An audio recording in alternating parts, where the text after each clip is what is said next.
बुलंदशहर वादा खिलाफी का आरोप लगाकर दर्जनों परिवारों ने चेयरमैन का कार्यालय घेरा। कॉलोनी की सड़क निर्माण नहीं होने से नाराज लोगों ने जमकर की नारेबाजी। सड़क नहीं तो वोट नहीं के नारे लगाते हुए चेयरमैन प्रदीप दीक्षित के कार्यालय पहुंचे प्रदर्शनकारी। बुलंदशहर के सिकंदराबाद की एसडीएम कॉलोनी गली नंबर 6 के निवासियों ने किया प्रदर्शन। पहले तो आप ये समझ लें कि विकास एक सतत प्रक्रिया है। हिंदुस्तान अमेरिका नहीं है या हिंदुस्तान अमेरिका नहीं है। पहले आप ये समझ लीजिए, विकास एक सतत प्रक्रिया है और हिंदुस्तान अमेरिका नहीं है। यहाँ लोगों की जेब में उतना पैसा नहीं रखा, सरकार की जेब में उतना पैसा नहीं है कि सरकार मेरी जेब में इतना पैसा हो कि मैं लूँगा लगा दूँ किसी जरूरत को तुरंत बना दूँ। पहले तो ये मानना पड़ेगा कि विकास एक सतत प्रक्रिया है। ये एक सतत प्रक्रिया लगातार चलने वाली प्रक्रिया, नंबर 1।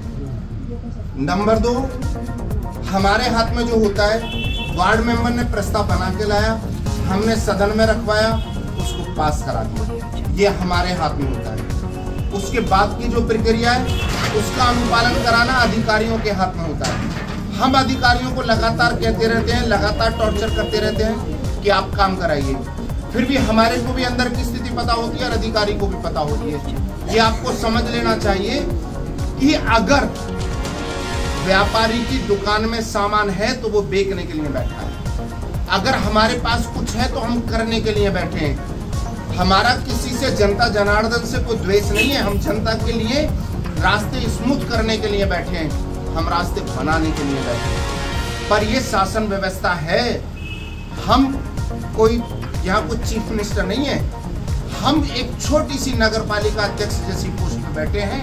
हमारा सतत प्रयास है, हम अपने लोगों के लिए तुरंत खड़े हुए हैं, हम तुरंत करना चाहते हैं, पर ये सारी चीज ये हाथ में नहीं है। आप ये समझने की कोशिश करें कि अमेरिका नहीं है। नंबर 1, बीकेडीए या डेवलपमेंट अथॉरिटी है, कोई भी इस तरह से प्लॉट नहीं काट सकता। जो भी प्लॉट काटेगा वो डेवलपमेंट करेगा, उसकी जिम्मेदारी होती है।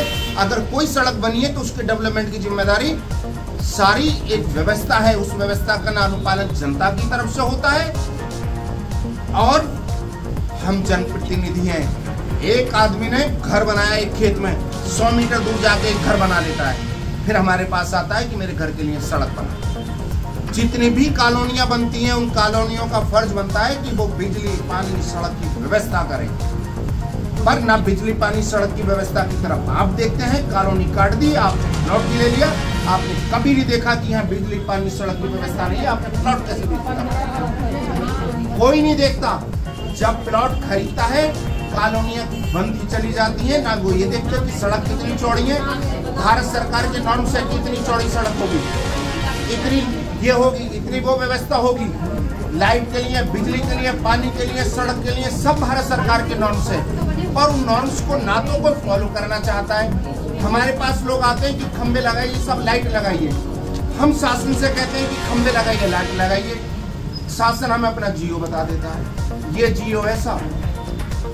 अगर आपने एक प्लॉट वहां पर अगर 100 प्लॉट काटे हैं तो 100 प्लॉट का 1/3 लोगों को अप्लाई करना पड़ेगा।